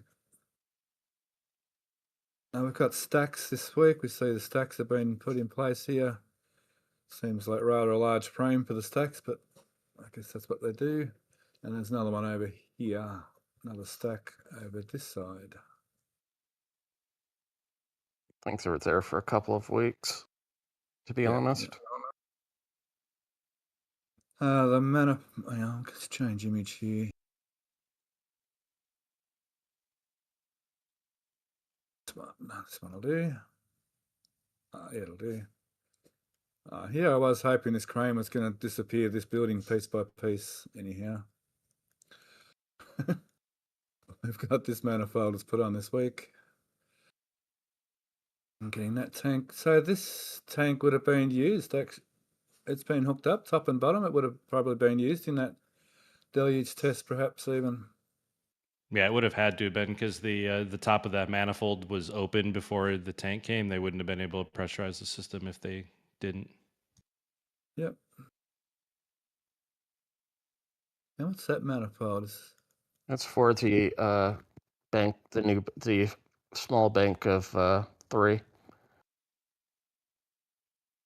The FAR 3 tanks, yeah. Oh, gotcha. Yeah, one of these manifolds. Yep. Yep, cool.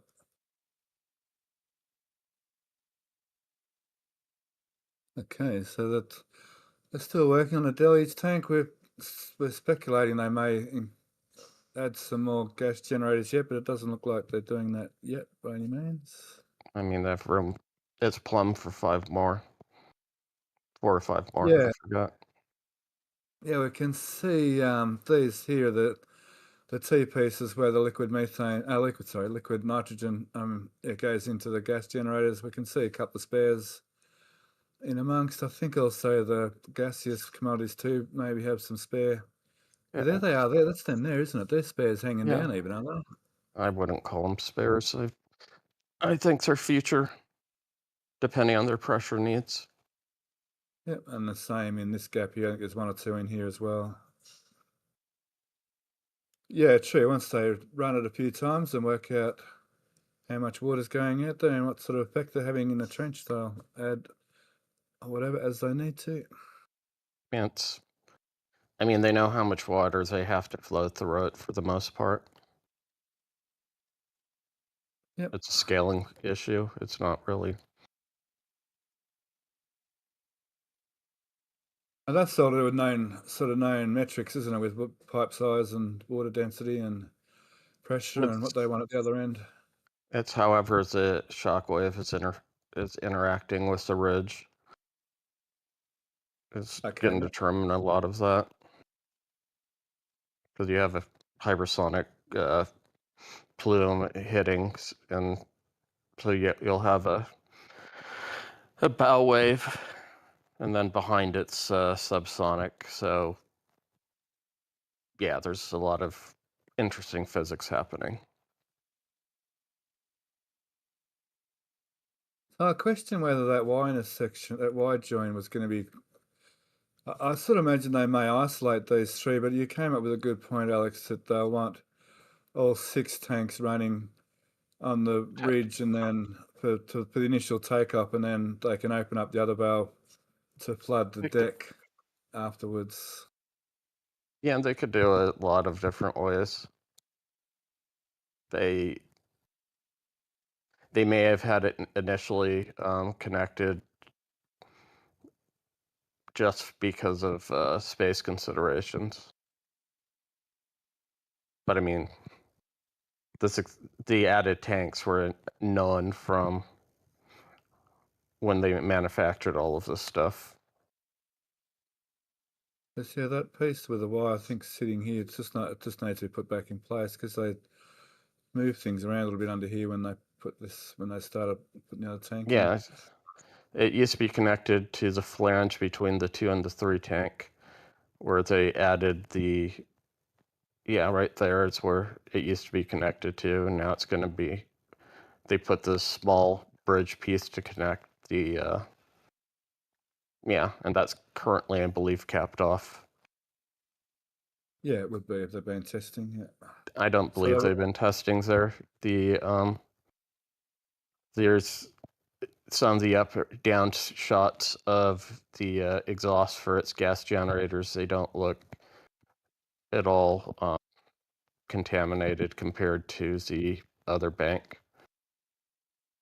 I mean, these. Yes. Okay. There's other shots where they don't have any of the fouling. Or actually, it's not really fouling. It's more from temperature.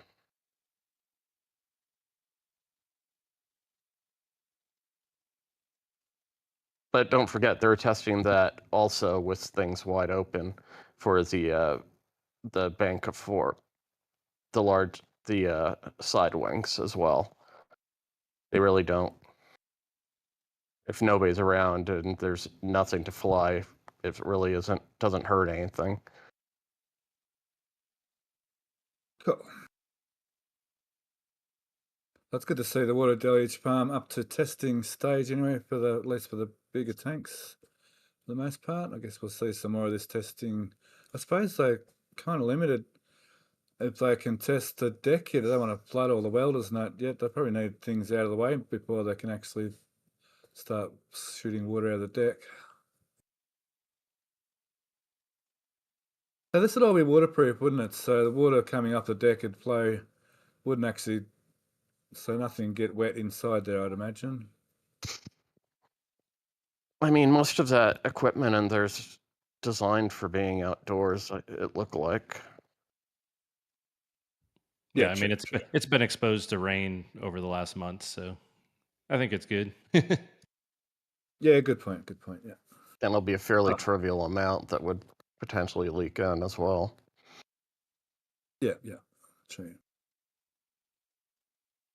Okay, on to the mega bunker, which now has prefab Curtain concrete walls. panels added. They have curtain walls, concrete curtain walls. which I believe are attached to the roof and floor rather than stand on the ground.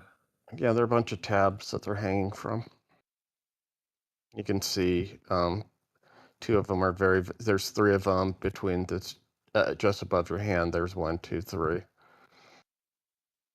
Yeah, maybe one there. Yeah, there's other shots where they're very apparent.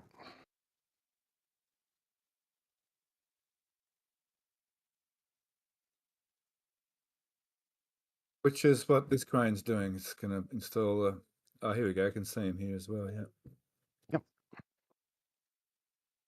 Which still leaves room for they need to run in electrical or whatever in here up through this edge here still, I guess. If they haven't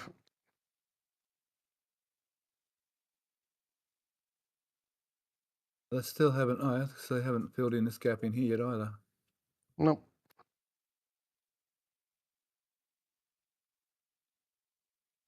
Now drainage. You're saying something about drainage along the front here, were you? Before in here. Yeah, it's to the right upper frame. They started putting in a lift station for that's just the groundwater seeps. It's all across that area they've had since when they filled this in. And for the storm drains they just put in, they're probably just going to pour the water in there, pump it, and drop it onto the wetlands. Out there, yeah. Yeah, because as long as it's, or even if they don't connect, they probably won't connect the storm drain, because then they wouldn't need permitting pretty much at all. I had an idea the stormwater up higher level is high enough now to run all the way out by itself, and the groundwater perhaps getting pumped out, like you said, for sure. I didn't look how deep the channels are, the flues they put in for the storm water under the curbing. Cool. Amazing how we can fill in time. Cool. Okay, not much changed here. I think we saw last week these. Oh no, they've still got these things not connected yet for the tower, is it? Ship, yeah. And there's one in here too that's not hooked up still. Also for the ship. Yeah. So methane and lock says ship and booster, yeah? Yep. The ship is closest to the wall. The booster is closer to the pump. The center of the lock side is vapor liquid return for locks, probably for the Raptor chill collection and chill down and everything else. Yeah. Oh, so we're not going to see a locks retaining pond. And that'll all happen through the QDs this time, so they won't have to hook up all those little flexi hoses either, will they? Hopefully not.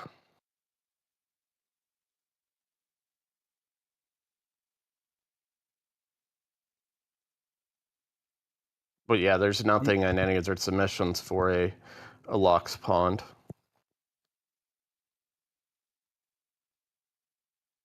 And they've hooked. Oh,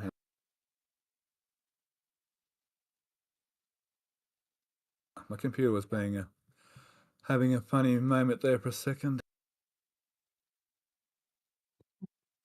Wasn't letting me zoom in. I'm trying to zoom into this piece of pipe. That's the wrong photo. 1 second. So they've hooked the main locks tanks up to the new farm now. Is it this photo or show it? Yeah, down in here. They've put this bridge in here this week, which now gives this The tank old farm. the pumps access to the tank farm. Yeah. The end one is not. It's still independent, and the middle one, I believe, is still also independent as well. Yeah, these were mostly used in testing, weren't they? Is that what you're saying? There's like the one on the left has been part of the farm since it's a month or two after it showed up. The other two have been using tests. One closest to the tank farm has been the return. So all the tests are either waterfalling it off by the ship subcooler or returning it to that tank. Yep. And their supply has been the middle tank. Yep. Okay, while we're in this photo, we can see here. You're hopeful that these new vaporizers may replace these old crooked ones? I think they're in addition to, because yeah, I mean, Lux has about 3 times the volume that they're going to have to cool. This is pretty much size for the old pumps and such.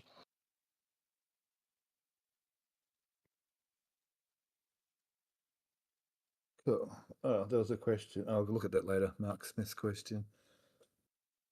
Who's that? Ken B. Texas. Yeah, I'm helping pay for this too with my Starlink bill. Comes in once a month. Okay, we put this new loop in here and added this big valve so they can isolate the old tank farm, the old pump farm, I guess, from the locks. It's a lock side, because when they're using pad B, that's just a dead end. So it'll be boiling and then pumping oxygen back the other way into the pipe. So that saves having to chill down and put locks in all this bit of line, unless you're circulating it, you couldn't chill a dead end pipe. Yeah, true. Yeah. So it's a physical lockout. They get away with it from the methane is because the methane tanks are at the end of the line. Yeah. So they can actually, okay, so they can actually reticulate. Oh, I see, Yeah. yeah, 'cause that's right, it's coming this way, yeah, not having to go back that way to a dead end, yep. And essentially, in a few weeks, that valve's going to be closed and probably not open for a very long time. Yeah, I agree, actually. Once Flight 11 goes, yeah, that can be very much shut off for, a very long time, I agree. And I mean, my personal theory is that it's going to be a very rapid test commissioning of that pad. The new pad? Yep. Yeah. Yeah, every week I say it's getting so close to being finished, but I see a list of things still needing to be ticked off, but I see like hundreds and hundreds of things being ticked off, but there's still, I guess, quite a little list to be ticked off still, including, of course, the SQD arm and its extension and a few different things. But yeah, every day it gets closer and closer. They can validate out the OLM without that ship QD. Yes, they can. Yep, that's true. Yep. Yeah, it's an entirely separate system. That's right. They can very much do that. I mean, it comes. I call it an entirely separate system, but it's sort of. I guess it's in parallel with the tower system. It's independent. The tower is independent, and it's independent very from similar. right here, isn't it? Yeah, and it's very similar to the existing system. All right. Speaking of existing systems, we've got, well, in this image, everything was prepared for 38 to come and have a bit of a party over here. And as we saw today or last night, your time, was it last night? Ship 38 was rolled and it's now sitting on the stand. I believe the SQD is being hooked up as well. And we've got road closures, is that right, for a static fire? Yeah, we've got closures scheduled for tomorrow, I think starting at 10, and then also on Friday starting a little earlier. I know they're not the exact same time frames, but yeah, the next 2 days, theory maybe a single engine tomorrow, 6 engine on Friday, maybe. Cool, thank you. Okay, across to the separation unit. We're debating whether it looks like Darth Vader's helmet or Homer Simpson's head.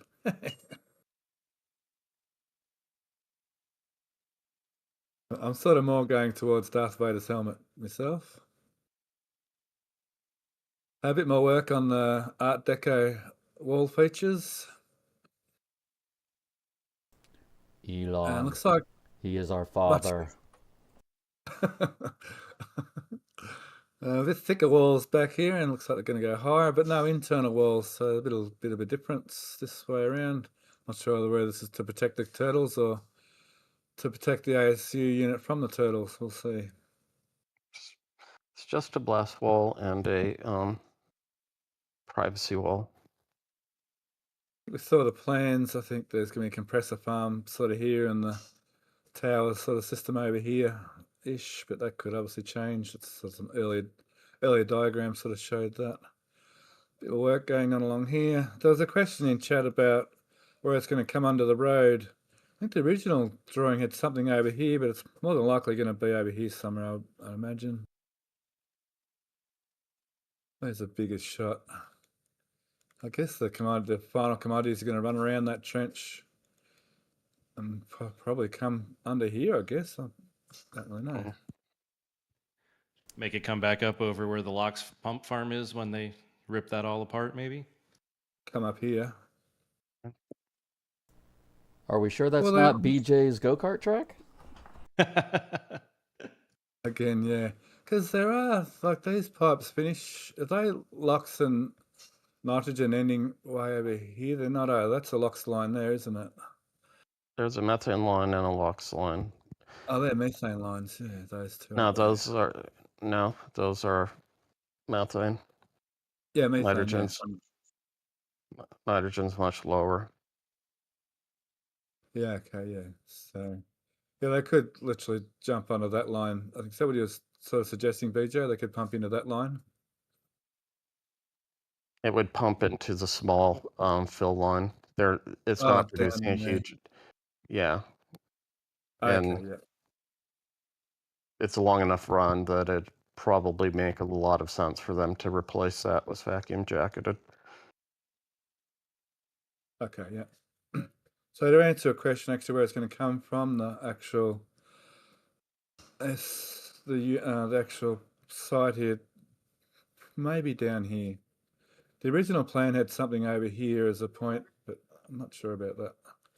We'll probably come out near the traffic circle, Roundabout, maybe here. probably into the right of way of the road. There's probably a utility easement that they're going to use. Yeah, cool. Okay. Hey. So I think that's who I met. Is that William Foss in chat I met the other night, Alex? I don't know. Okay. He's donated a single RGV membership. Thank you. And who got it? Ellie got it. Good on you. Okay.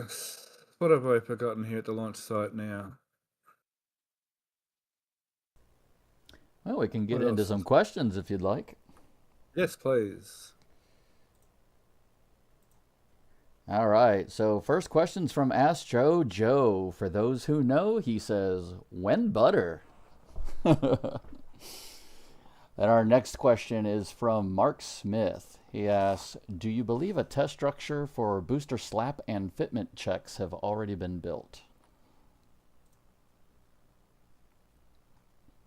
I personally don't think that they're going to do slap testing on this tower, but that's my personal opinion. I think they got the data they need out of the big sticks. I don't think the little sticks are going to need separate testing. What do you think?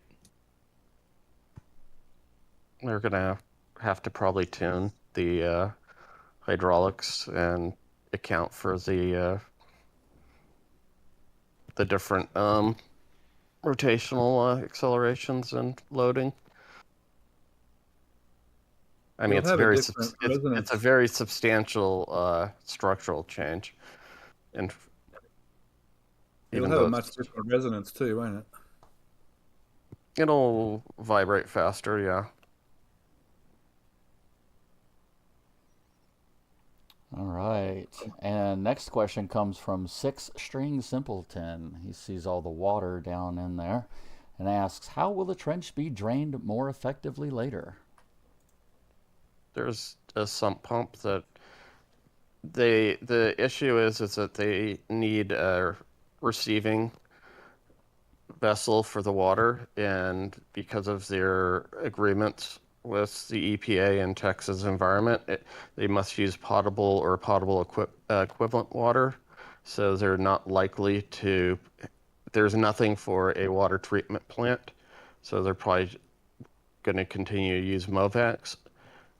They could potentially just run it through a sand filter once they have their liquefaction plants, because there's water necessary for their cooling towers, and they could run it, or they could just evaporate it in their retention pond.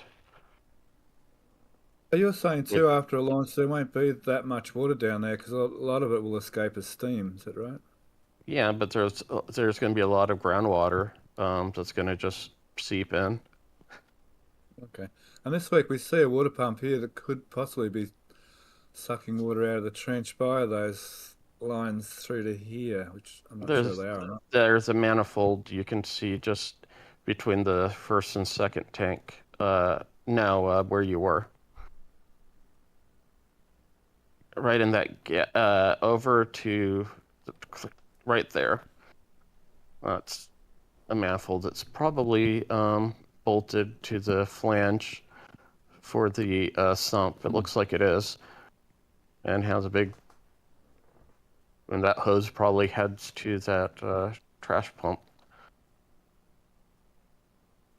Yeah, so there are some. We do know that. Remember we saw those blue. I don't know if you remember or not, but we saw those blue pumps go in down in the trench and then come through that smaller pipe all the way over to here. And for now, yeah, I'd imagine they should have been uphill straight up again. But what Alex is They saying can't. has to hold true as well. They can't unless they get variances. It's processed water, and they said they'd only use potable water. So unless they treat it to drinking water standards and get it and run all the tests and certifications, it's a bit involved. And nowadays, for most processed water, you just evaporate it because it's easier than going through all of the testing regimes. Cool. Thanks, Alex. Thanks, Matt. Absolutely. And last question we have here is from the Angry Engineer. Asks, since they have a lot more tanks on Pad 2, how many launches do you think they can do before they need to refill the water deluge system? Probably one. They're at least saying they're going to use substantially more water than they were doing on Pad 1. If you look at the Florida submissions, they're, I think, almost up to 500,000 gallons per launch, or 370 or 4, might already be in the 400s. Hard water. That's everything. And how full they fill the tanks for pressure reasons is also. They might not. My point is, they might not be filling the tanks to their nameplate capacities. Okay, now, so we've covered everything at the launch site, all the other sites with, I hope. Still questioning this building, whether it's going to stay or not. I'm still in the back of my mind thinking it's going to go. Let's go ahead and go bye-bye. Oh, not green. Oh, no, it's not green pipe. It's a green machine. Okay, well, then I guess we can start to wrap the show up. Any more last thoughts from you, BJ? No, I think we've covered it pretty well. Okay, well, I'll sign you up and say thank you very much once again for being on the stream today, BJ. Yeah, thanks everyone for joining us. It seemed like we had a really good crowd for a evening during the week. I know some of our European friends will probably have to catch it on replay, given the hour. But thanks for those of you who jumped in and were offering some questions and here to support and see what we had before we have another one in the next few days, hopefully. And yeah, I'm sure we're going to see an amazing amount of change because this obviously the next set of photos are going to be a whole week older. So our weekly stream on Saturday or Sunday, I think we're flying on Saturday morning, so we might not have a Saturday show. We might have a Sunday show yet. And thanks, Alex, as always, for joining us today as well. Thank you. Nice being here. Thank you, B.J.S and Steph and everybody behind the scenes. Well, thank you, Matt, for doing questions and answers today, filling in for Joe, and pushing the buttons and turning the knobs. Absolutely. Happy to be here and happy to help. And thank Jen in the background for organising us all and keeping us on track to do our live stream. So thank you very much, Jen, back there.